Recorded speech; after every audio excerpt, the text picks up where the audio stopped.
అందరికీ జై ఇన్సాన్. భారత నాస్తిక సమాజం నుంచి నాస్తిక వందనాలు తెలియజేస్తూ ఈరోజు మీ ముందుకి రిజర్వేషన్స్ అనే టాపిక్ పైన మాట్లాడడానికి వచ్చాను. దానికంటే ముందు నాకు నచ్చిన మంచి కవి జయరాజ్ అన్న చెప్పిన ఒక చిన్న కథ మీకోసం.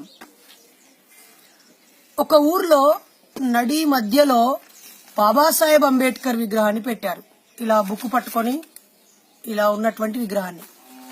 అది చూసిన ఒక మధ్యతరగతి కుటుంబానికి చెందిన ఒక రైతు, ఈడేంద్ర జనాలందరూ ఈయన బొమ్మ పెట్టారు నడి మధ్యలో, అసలు ఏమైనా బుద్ధుందా, ఈయనేదో అంటరాని వాడు, ఎస్సీల కోసం ఏమో చేసిన వ్యక్తి, ఆ రోజు పొలం దగ్గరికి వెళ్ళేప్పుడు వచ్చేప్పుడు ఈ బొమ్మ చూసుకుంటూ వెళ్లాల్సి వస్తుంది, ఏంది దరిద్రం మా ఊరి మధ్యలో అనుకుంటూ తిట్టుకుంటూ పొలం దగ్గరికి వెళ్ళడం రావడం చేశాడు. ఒకరోజు అతనికి బాగా కోపం వచ్చింది. ఏంది అందరూ ఎస్సీ అంబేద్కర్ అంటున్నారు, జై భీమ్ అంటున్నారు, ఏంది బాధ అనుకొని ఆయన తన పొలంలో ఉన్న పెద్ద చెట్లని నరికిన తర్వాత వాటన్నిటిని ఎద్దుల బండిలో పెట్టుకొని తిరిగి వస్తున్నాడు. తిరిగి వస్తూ ఉంటే ఆ అంబేద్కర్ గారి విగ్రహం రాగానే ఆ కోపం వచ్చింది అతనిలో. ఇతనంతా ఎస్సీల కోసం చేశాడని గట్టిగా ముళ్ళుగర్రతో ఒక ఎద్దుని పొడిచాడు. పొడవగానే అది ఒకసారి వేగంగా తిరిగింది. ఆ తిరగడంతో దానిపై ఉన్న చెట్ల మొద్దులు, ఆ దుంగలు, కర్ర దుంగలు పడిపోయి అంబేద్కర్ విగ్రహం మీద పడి ఆ విగ్రహం పడిపోయి విరిగిపోయింది. అమ్మయ్యా, ఏదో నోరు తెలియని జంతువుల కారణంగా ఆ విగ్రహం పడిపోయింది, నన్ను ఎవ్వరూ ఏమోనరు అనుకొని హాయిగా అతను ఇంటికొచ్చాడు ఏం తెలియకుండానే. సాయంత్రం వాళ్ళ కొడుకు ఫోన్ చేశాడు.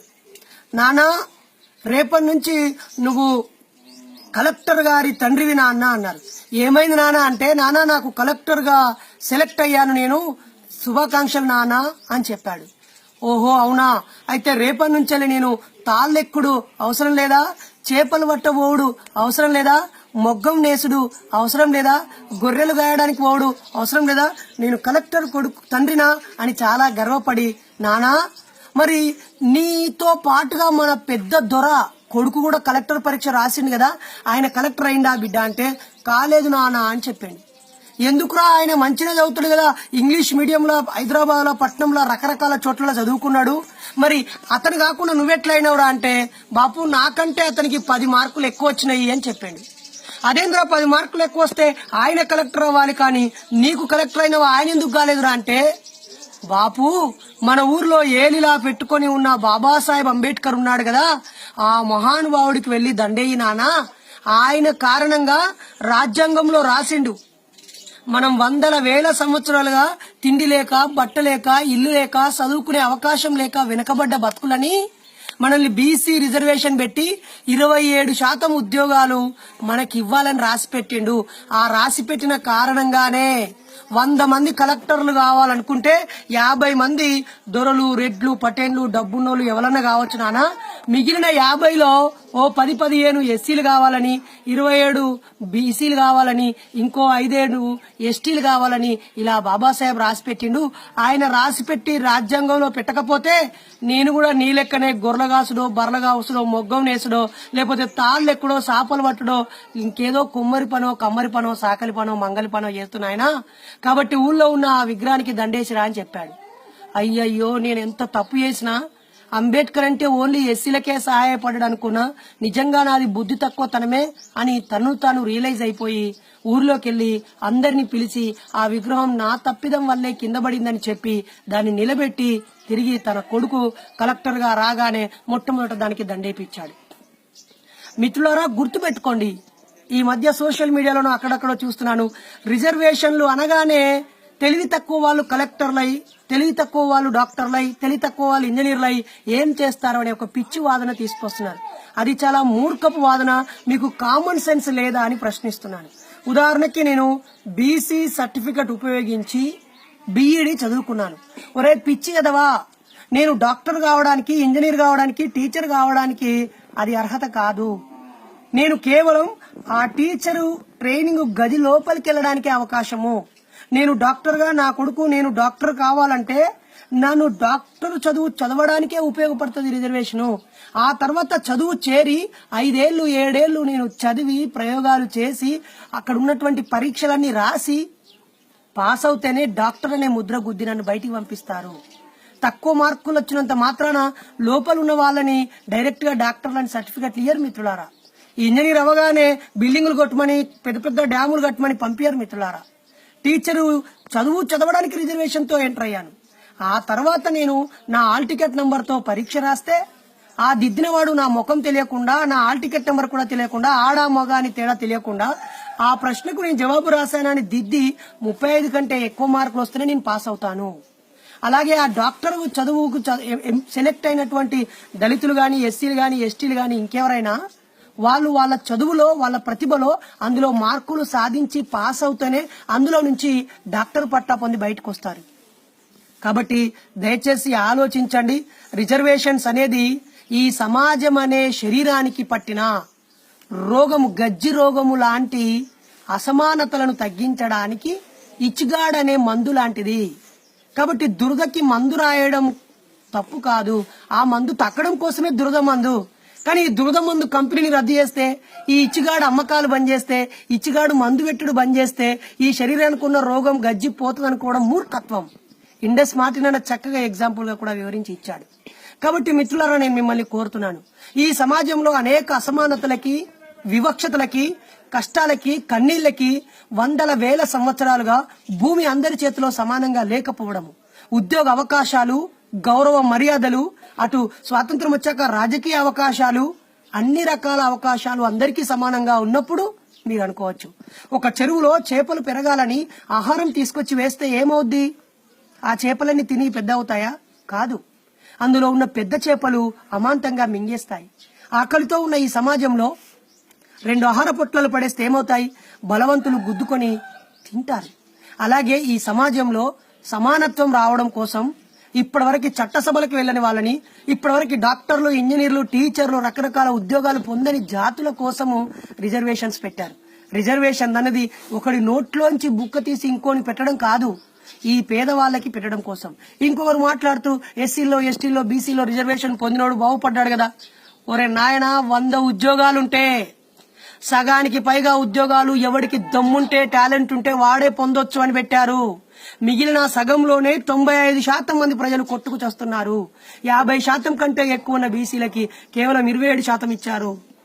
అందులో కూడా మైనారిటీలను బీసీసీలో కలిపి అందులో కూడా కోత విధించారు. అందుకే 100% రిజర్వేషన్ ఇచ్చినా తప్పు లేదు. ఎవరెంతో వాళ్ళకంతా అంటే తప్పేముంది? ఆలోచించండి ఒక్కసారి. ఈ మధ్య కొన్ని సీట్లు ఎస్సీలకి ఎమ్మెల్యేలుగా, ఎంపీలుగా ఇస్తేనే వాళ్ళు ఏదో ఒక పార్టీకి తొత్తైనా, లంగైనా, దొంగైనా, ఆ పార్టీ కాలు మొక్కేటోడైనా వాడు ఎంపీగానో ఎమ్మెల్యేగానో గెలుస్తున్నాడు. అదే ఆ రిజర్వేషన్ లేవు కాబట్టి బీసీలు ఎక్కడున్నారో ఒకసారి గమనించండి. కాబట్టి రిజర్వేషన్లు అనేవి ఈ సమాజం హెచ్చు తగ్గుల్లో ఉంది. దీన్ని కొంచెమైనా సరిదిద్దడానికి ఉపయోగపడే చిన్న మందు మాత్రమే తప్ప ఇదే సర్వస్వం కాదు. నిజంగా రిజర్వేషన్ లేని రోజే కావాలని కోరుకుంటున్నాను, దాని అవసరం లేని రోజే రావాలని కోరుకుంటున్నాను. ఈ సమాజంలో ఉన్న అసమానతలు పోవడం గురించి ఆలోచించండి అంటే ఉన్న కొద్దిపాటి అవకాశాలని రిజర్వేషన్లు పోవడం గురించి ఆలోచిస్తారు. మా ఊర్లో 5,000 ఎకరాల భూమి ఉంది, 1000 మంది ప్రజలున్నారు. ఒక్కొక్కరికి 5 ఎకరాల భూమి ఉండాలి, కానీ ఒకరికి 100-200 ఎకరాలు ఉన్నాయి. సగం మంది ప్రజలకు అసలు భూమే లేదు. మరి నా తాత ముత్తాతలకు కూడా అదే తలకాయ, కాళ్ళు, చేతులు, శరీరం ఉంది. ఆ 100 ఎకరాలు ఉన్న వాళ్ళకు కూడా అవే తలకాయలు, కాళ్ళు, చేతులు ఉన్నాయి కదా. అప్పుడెందుకు సమానం అనలేదు? ఒలింపిక్స్ లో ఏ రిజర్వేషన్స్ లేదు, మరి అక్కడ ఒలింపిక్ పథకాలు సాధించడానికి ఏ రిజర్వేషన్ అడ్డమైందని మిమ్మల్ని అడుగుతున్నాను నేను. అలాగే ఇప్పటివరకు రిజర్వేషన్ లేని రంగాలలో, వ్యాపార రంగాలలో ఎక్కడ ఎవరున్నారో ఒక్కసారి ప్రశ్నించండి మిత్రులారా. దయచేసి రిజర్వేషన్లు అనగానే మీ దగ్గర 40 మార్కులు వచ్చిన వాడికి, ఎస్టీ వాడికి జాబ్ వచ్చింది, 70 మార్కులు వచ్చిన ఓసీ వాడికి జాబ్ రాలేదంటున్నారు. ఒరే పిచ్చోడా, ఆ 40 మార్కులు వచ్చిన ఎస్టీ వాడు వాళ్ళందరి ఎస్టీల్లో అత్యధిక మార్కులు వచ్చినోడు కాబట్టే వాడికి సీట్ వచ్చింది.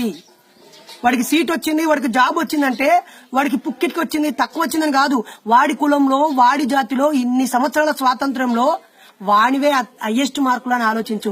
నీకు రాలేదు, నువ్వేదో లేదా ఒక దోపిడి కులము, అగ్రకులంగా ఇంతకాలం గౌరవించబడిన ఓసీగా నువ్వు పుట్టి ఉంటే నీకు రాలేదంటే ఆ సగం ఉద్యోగాలకు కూడా అర్హత లేకుండా నీ జాతిలో నీకు తక్కువ మార్కులు వచ్చినాయని అర్థం.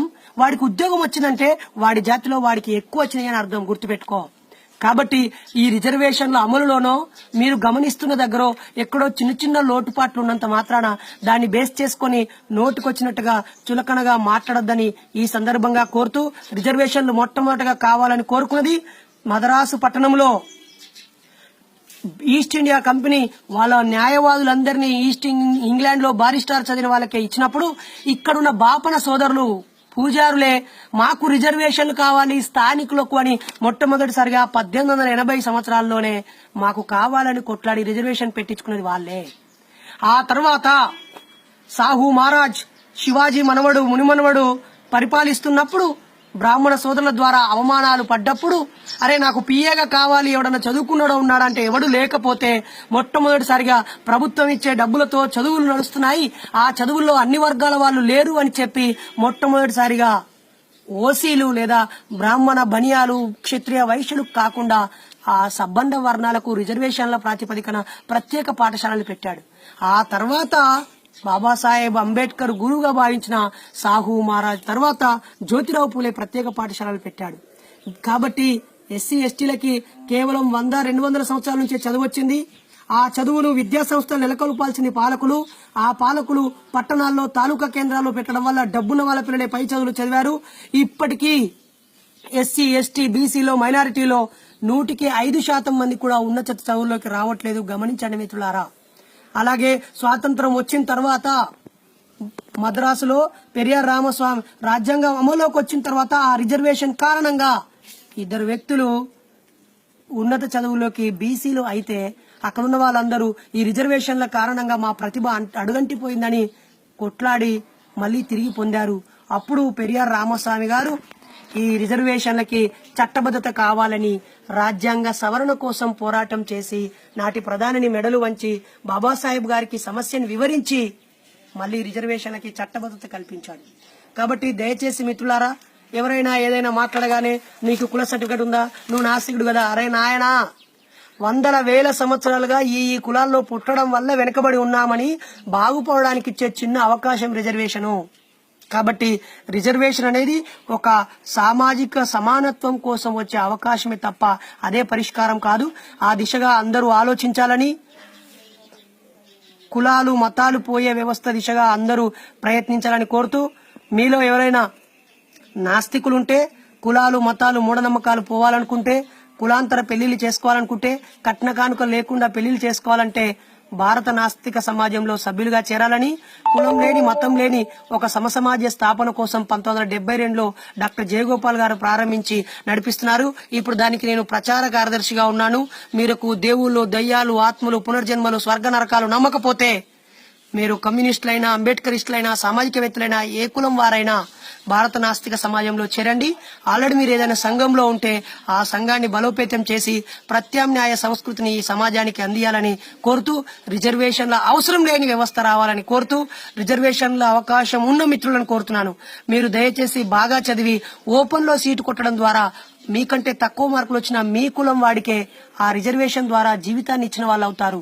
ఆ దిశగా అందరూ ఆలోచించాలని కోరుతూ, మీలో ఎవరైనా భారత నాస్తిక సమాజంతో కలిసి పనిచేయాలంటే మీ పేరు, వయసు, అడ్రస్ నా ఫోన్ నంబర్ కి SMS చేయాలని కోరుతున్నాను. 7013160831. ఈ దసరా సెలవుల్లో అక్టోబర్ 12, 13, 14 శుక్రవారం, 2వ శనివారం, ఆదివారం 3 రోజులు 2018 కాకతీయ యూనివర్సిటీలో నాస్తిక విద్యార్థి యువజన సమ్మేళనం ఉంది. అవకాశం ఉన్న వాళ్ళు తప్పకుండా రావాలని కోరుతూ, జై ఇన్సాన్. ఇన్సాన్ అంటే మనిషి, జై అంటే వర్దిలాలి, జై ఇన్సాన్ అంటే మనిషి వర్దిలాలి. జై భీమ్. విజ్ఞానము, వివేకము పాలీ భాషలో భీమ్ అంటే, కాబట్టి జై భీమ్, జై ఇన్సాన్.